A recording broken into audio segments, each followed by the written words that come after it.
Hello, and welcome to another episode of Spirited Dialogue hosted by Transformity. I'm Gautam Palapa, I'm Asanka Singh. and we're both the founders of Transformity, a thought leadership forum that focuses on transforming humanity with empathy and technology. In our last episode, we talked about one side of the great resignation phenomenon, which is how leaders can attract talented people to their organization and make them excited about their cause or their purpose. And today I'm super excited that we'll be talking about the other side of the coin, how leaders can keep the existing workforce happy, how can we keep them engaged and reduce the turnover or attrition rate within our company. But before we start off, Asanka, because this is spirited dialogue, I need to ask, what's your choice of spirit today? Oh, yeah. So it's a Sri Lankan Arak.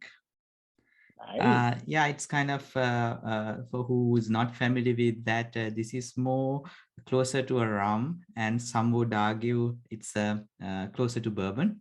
So it nicely goes with like a few cups of club soda and a few cubes of ice, and it comes in a very nice container like this, a product of Sri Lanka out of coconut. Nice. Awesome. Awesome. Next time when I meet, I'm going to definitely try that. Yeah. So what's your choice today? Today I have Ben Roma. Uh-huh. So this is a 10-year-old first pull at cask maturity. It's a very smooth single malt whiskey, and I've opened the bottle and I'm enjoying it for the first time. So Great. it's very smooth. It tastes really nice. So yes. Cheers. All right.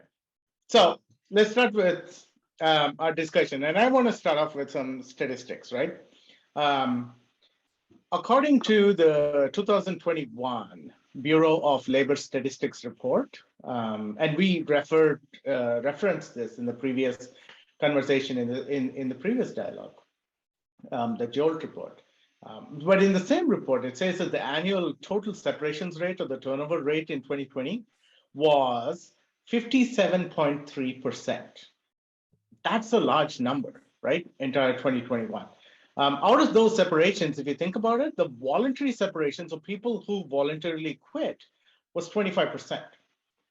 And this varies with industries as well. So, for example, as you can imagine, retail faced a turnover rate of 65%, while the food industry, which was hit really hard, especially with shelter in place and the restaurants being closed and all those things, it had over 73% turnover rate. And that's pretty rough. So, with all these large numbers, here's my biggest challenge. And I was wondering, Asanka, if we can start off here, is why does it feel that organizations are investing so much of time and energy on attracting talent and they're tending to ignore or in many cases take for granted the existing workforce? Yeah. So I think I think you nailed it clearly because I put a huge effort to attract the talent, recruit them. Then after that, there's no kind of a strategy on how they can retain them.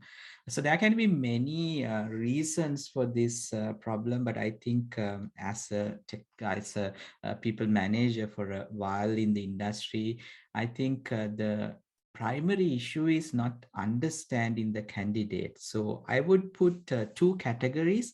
One category is focusing on the success, but unfortunately, success determined by others, not by the individual.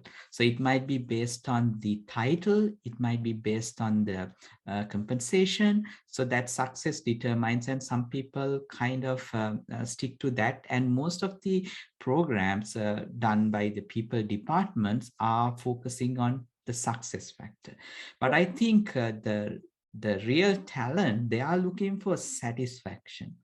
Satisfaction comes from within, and that's where the passion and then how that individual can change the organization and make an impact, and they are going for bigger goals like how they can change the world. So I think that is the missing piece, how as an organization we can support to be that increase the satisfaction of each and every individual. And then as people managers, how we can support them to achieve their goals, and then make them satisfied with what they would like to achieve today as well as in their future.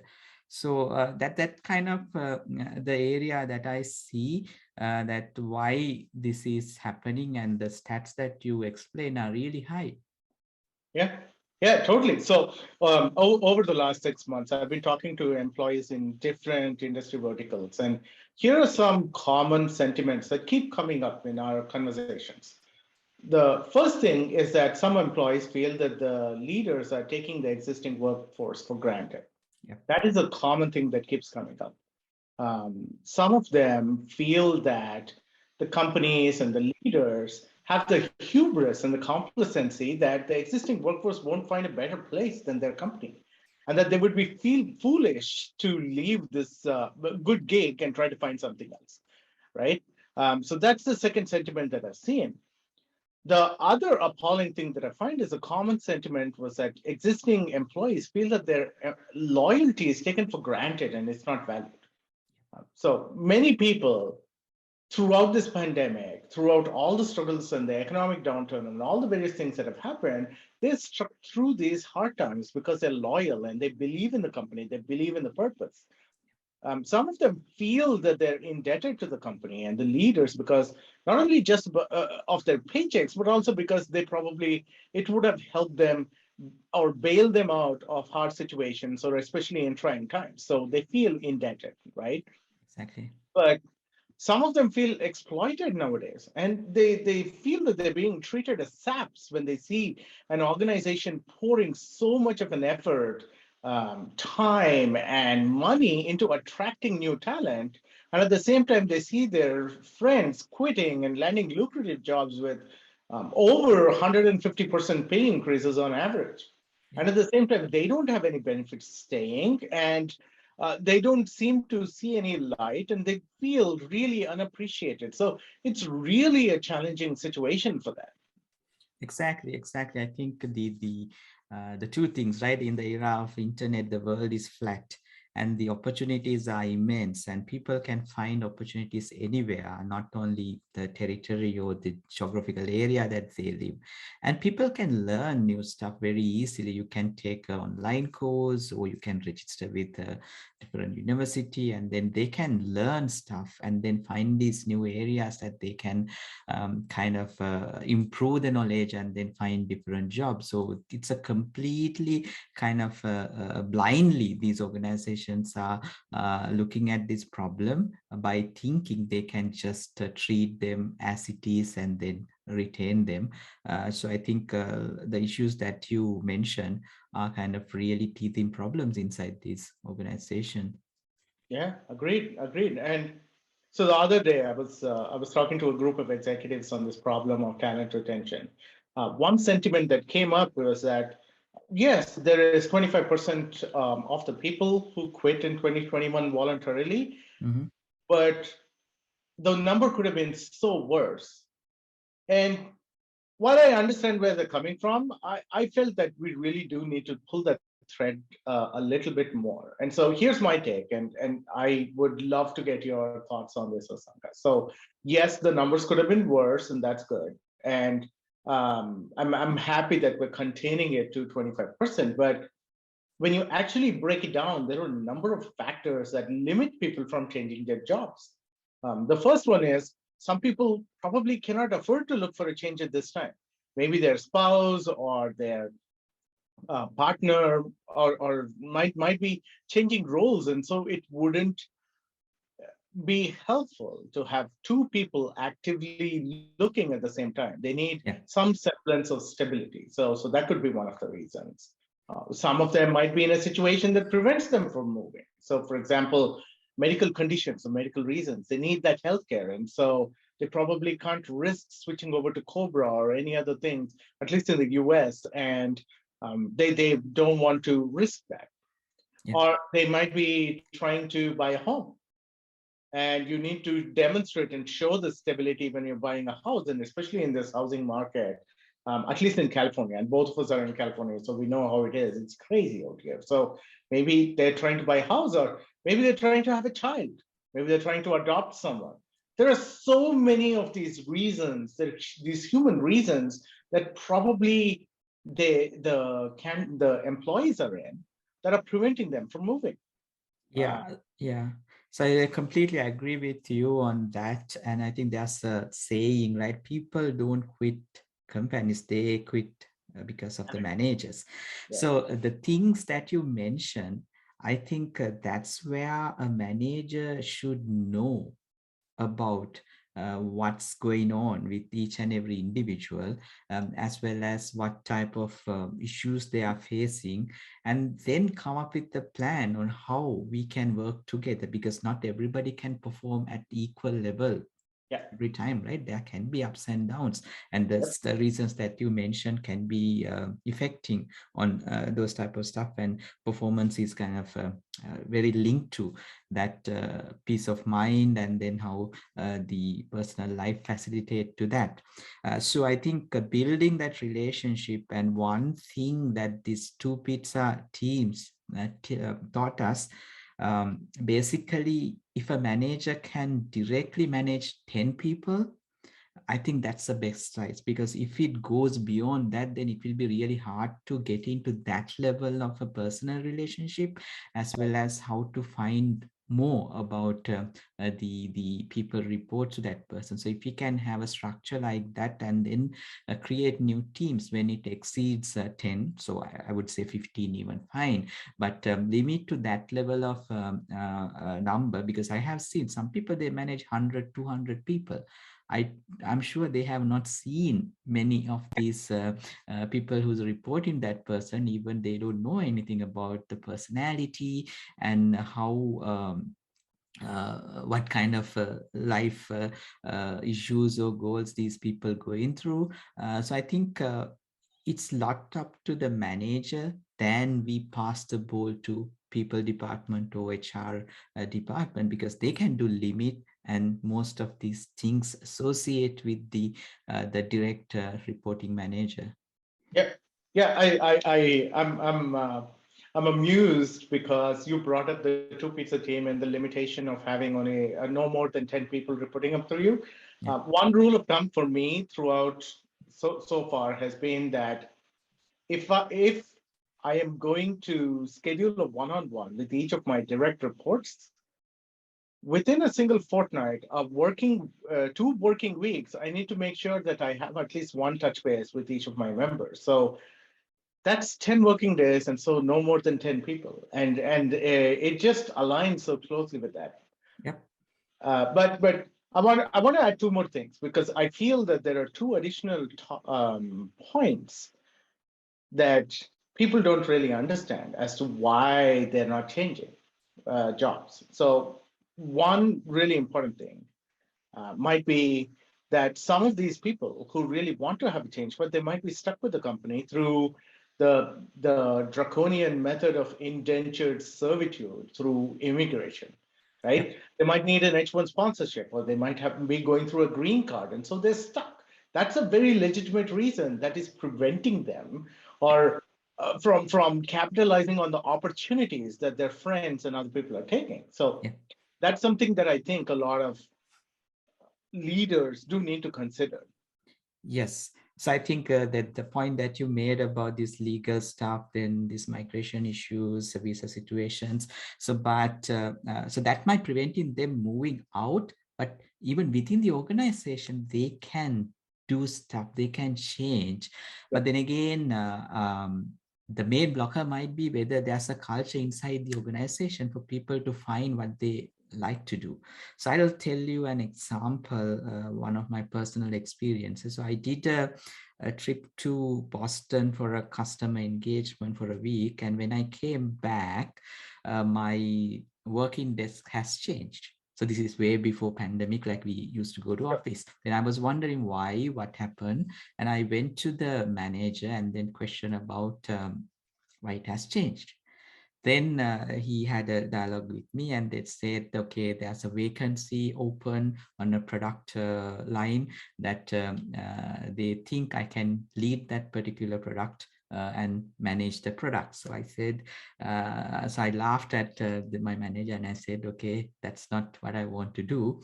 I don't want to stick to one product. I would like to work across all the products and then have more closer relationship with our customers. Then usual, I think the response will be, no, you have to do what we think, otherwise you have to find a job outside the organization, right? But it was a completely different experience. My manager threw a book to me. It was SOA days, service oriented architecture days.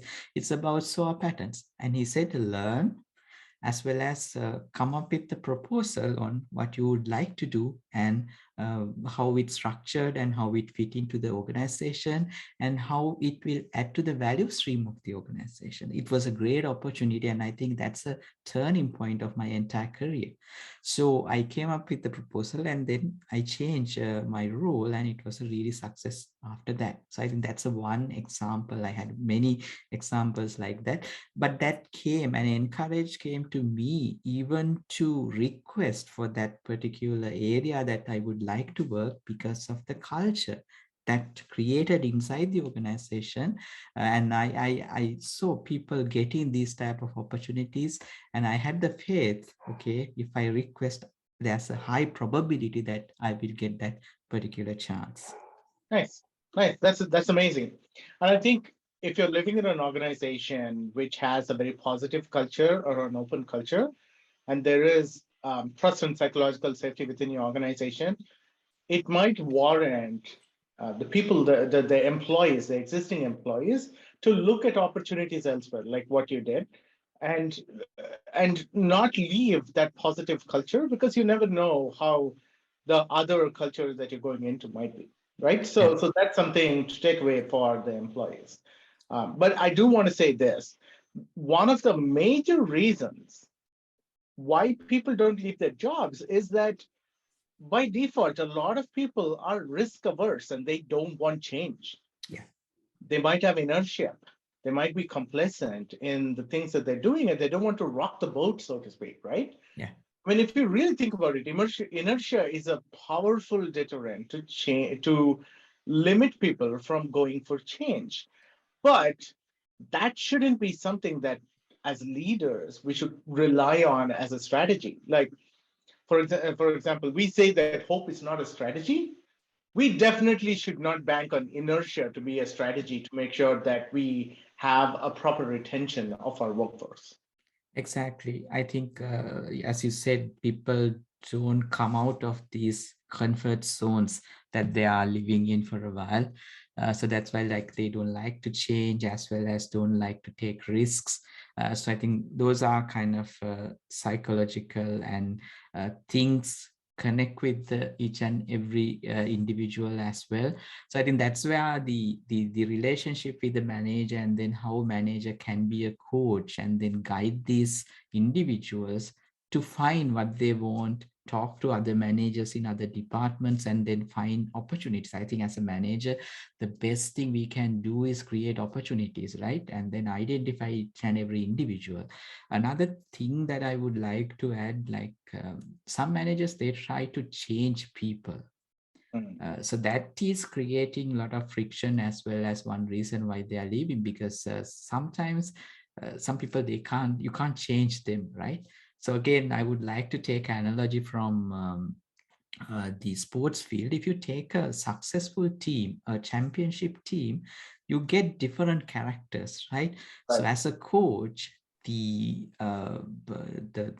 way that they architect this stuff, and then utilize each and every individual based on their talent, and how you connect these things, and then go for a common goal by utilizing them. So I think we should do that inside the organizations as well. Identify individual talents, and then try to help them. As example, there are people who are not morning people, right? Like they can't come to early morning meetings. They always come late, but they stay, they work really late as well. So we need to identify these patterns. Again, going back to the point about the personal life, sometimes individual might have to drop their kids to school because there might be nobody to support during a certain time period. So we have to be Yep. flexible on these things as well. So I think that is the key, that how we can kind of identify these things and then have a proper career path. It's not a career path should just come from the manager. It has to be a discussion, a dialogue, right? And then Right. identify where they want to head. And then it can be within the organization, or it can be something outside. Even we Yeah. can encourage them, right? Yeah. We can help them to find a better or suitable thing outside the organization. Even we can be a referral for Mhm. that particular person rather than creating a war when people want to leave. So I think that's where we need to kind of build these relationships. And some people who kind of work with me, basically work under me, now working for a different organization, but still we are kind of really good friends, and they still take advices because of the bond that we created, and they value the stuff that they learn working together. So I think that's where I'm kind of might be going too much about the manager and the subordinates, kind of the relationships, but that's what I feel, that that's going to be a key thing on retention strategies that we have to build. No, totally, totally. And um, so I come from an academic world, and I have a lot of my students, the students that I taught were extremely and well established, and they are disseminated within the world. And then so a lot of my reports and people that I've mentored are also established and in different organizations, and they are promoting and propagating all these things. So that's amazing. The other thing is I like the fact that you're talking about the reality that we as managers and as leaders need to focus on the strengths of the individuals rather than try to eliminate the weaknesses. And if anyone has read, I think it's Tom Graft, Mhm. Strength Finders 2.0. Okay. Yeah, or sorry, Clifton, right? Mhm. Tom Clifton, the Strength Finders 2.0. If you've done that, then you know that there is no point actually focusing on the weaknesses of someone, but you have to work on the strengths and try to find how you can tightly knit the strengths of the team together. It's Yep. like, have you watched the movie 300? So in Um, 300, mhm. we have Leonidas and the entire team of Sparta. And Mhm. when they create that phalanx, they are making it in such a way that there is no light that shines between the shields and everyone is protected. Yep. That's how we need to start thinking about teams. We need to bring all their strengths together and see how the strengths interconnect to drive towards the business outcomes rather than focus on the weaknesses or the chinks in the armor and how it might be weak. Yeah. That's something that we do need to focus on.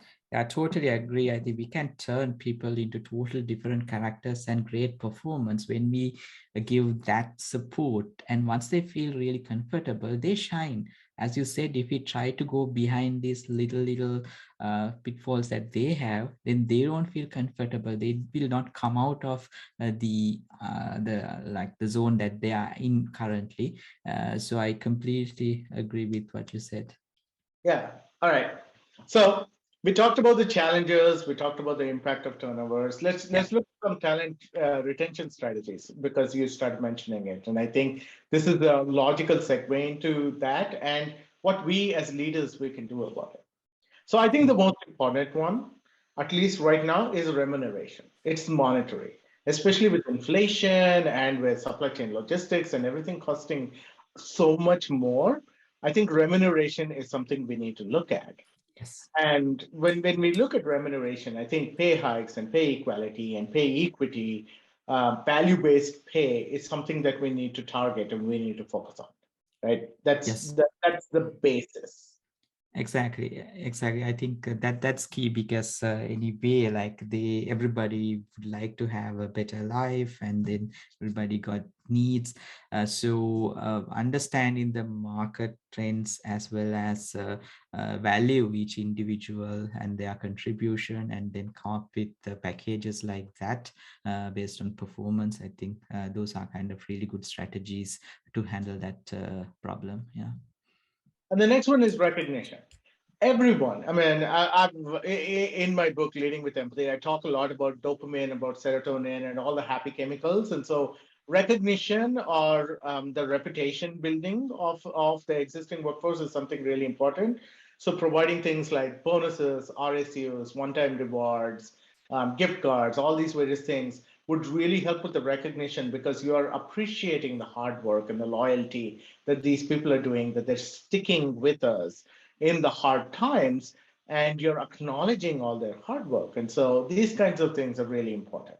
Yeah, definitely. I think that's what, especially when you are working with technical teams, the recognition is a key thing. And there should be programs to identify individuals, because you might not know, like there can be certain set of people who's kind of contributing a lot. So there should be different type of forums, how even an intern can come up with ideas, Mhm. share it, and then get recognized within the organization. And that again should be part of the organization culture. Awesome.